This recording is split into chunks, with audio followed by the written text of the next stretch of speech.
तर मित्रांनो मैत्रिणींनो सगळेजण मला म्हणतात की नाही दोन पोटं सोंग मोठं कामच किती असतात. कामं बघा किती असतात, मी दाखवते तुम्हाला. आता हे 3-4च भांडे नाही घासले मी, पूर्ण जवळपास 1.5 टोपलं भांडे घासले. आता तुम्हाला दाखवते मी किती भांडे घासले.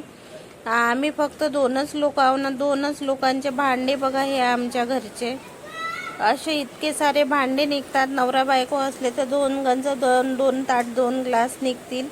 पण आमच्या घरी आहे ना चहा पाणी वरण भात दादूला सगळं बनवून द्यावं लागतं.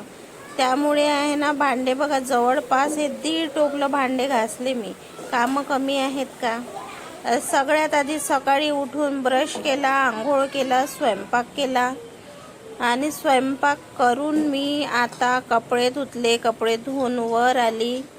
आता बघते पाणी पाऊस येते की काय. तर आभाळ तर आहे, कपडे वाढले पाहिजे. तसं मी बेडशीट वगैरे धुतलेले आहेत, तर माझे कपडे वाढले पाहिजे बाबा. पाऊस नको येऊ रे आज, कपडे वाळू दे बाबा.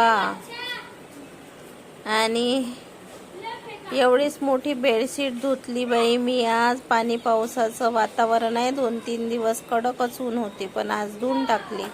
म्हटलं चला बघू, पाऊस आला तर आला, नाही आला तर नाही आला. आणि हे बघा इकडे मी दुसरी पण बेडशीट वाळू टाकली. आणि दादूला जेवण दिलं. एकीकडे अंडा भुर्जी, वरण भात, पोळी. बघा त्याला जायचं होतं कॉलेजला, तर घाई गडबडीमध्ये मी त्याला साधं वरण अंडा भुर्जी पोळी भातच बनवून दिला. आणि पोळी भात भाजी खाताना तो मला एका हाताने दुसऱ्या हाताने सांगत होता, मम्मी मस्त एकच